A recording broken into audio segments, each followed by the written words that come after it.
भगवान राम, माता सीता और लक्ष्मण ने किस प्रकार प्राण त्याग किया था, उसके बारे में आज इस वीडियो में जानेंगे। दर्शकों, आप अंत तक बने रहिए और जो इस चैनल पर नए हैं, चैनल को सब्सक्राइब करें और बेल आइकन ऑन कर ले।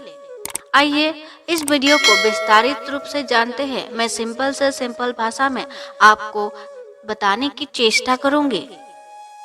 जब भगवान श्री राम रावण को पराजित करने के बाद अयोध्या लौट आते हैं, भगवान श्री राम का राज्य अभिषेक होता है। भगवान श्री राम राजा बन जाते हैं, माता सीता रानी बन जाती है और गर्भ अवस्था में भी हो जाती है।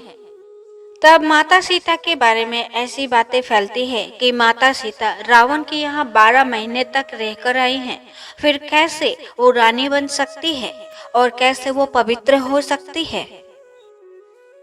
दर्शकों, दरअसल ये एक धोबी के कारण होता है। एक धोबी की पत्नी रात में आंधी तूफान के कारण वो घर वापस नहीं आती है, एक केवट के पत्नी के साथ रुक जाती है। अगली सुबह वो जब घर वापस आती है, तब वो धोबी कहता है कि तुम अपवित्र हो चुकी हो, मैं तुम्हें स्वीकार नहीं कर सकता हूँ।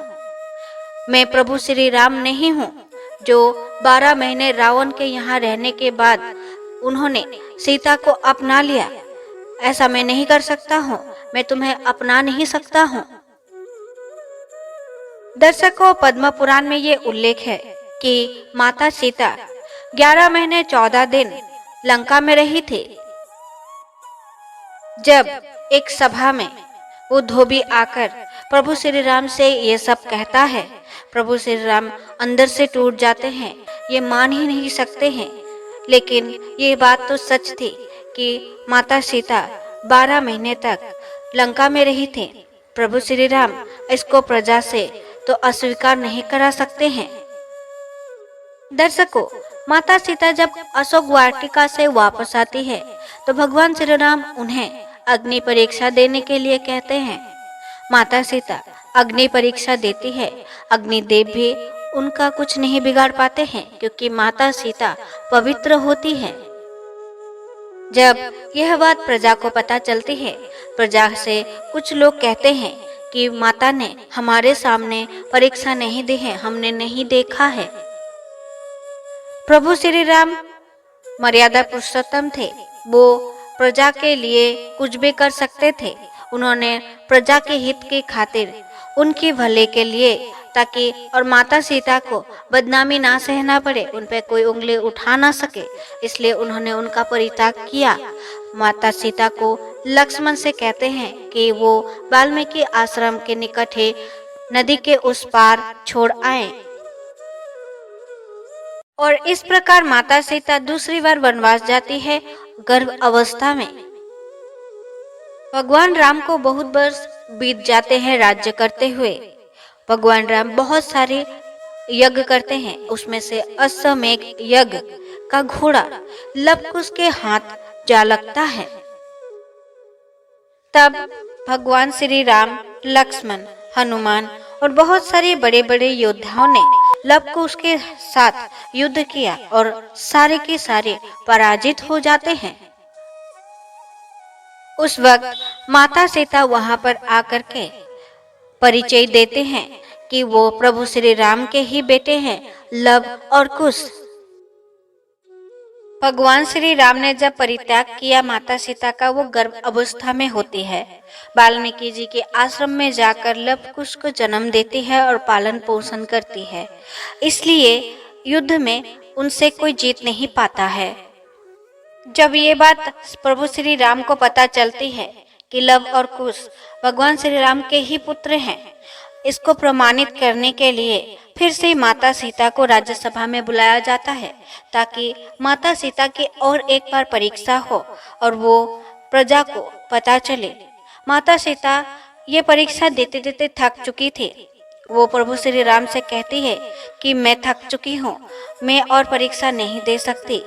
इसीलिए उसी वक्त धरती माँ को माता सीता प्रकट होने के लिए कहती है और माँ धरती प्रकट होकर माता सीता को अपने साथ ले जाती है। दर्शकों, इस प्रकार माता सीता अपने प्राण त्यागते हैं। माता सीता के जाने के बाद प्रभु श्री राम टूट चुके थे। वो ना ही किसी से मिलते थे, ना ही बात करते थे, और उन्हें भी ये ज्ञात हो चुका था कि उनका कार्यकाल समाप्त हो चुका है। अब उन्हें वैकुंठ वापस लौट जाना है। भगवान श्री राम ये जानते थे कि हनुमान के होते हुए काल द्वार पर प्रवेश नहीं कर सकता है।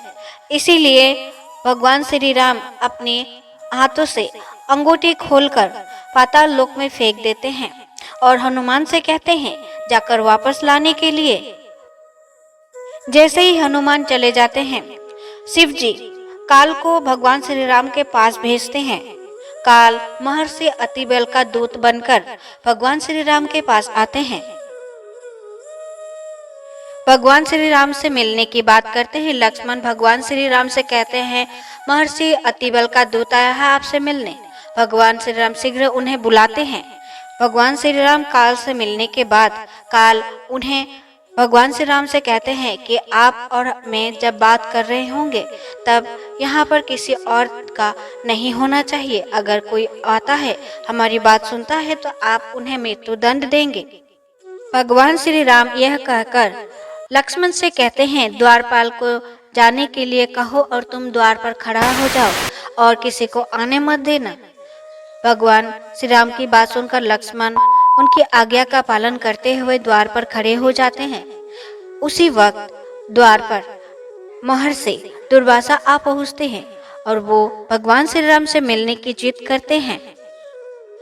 ऋषि कहते हैं कि अगर भगवान श्री राम से इसी वक्त ना मिलने दिया जाए तो वो श्राप देकर के अयोध्या को भस्म कर देंगे।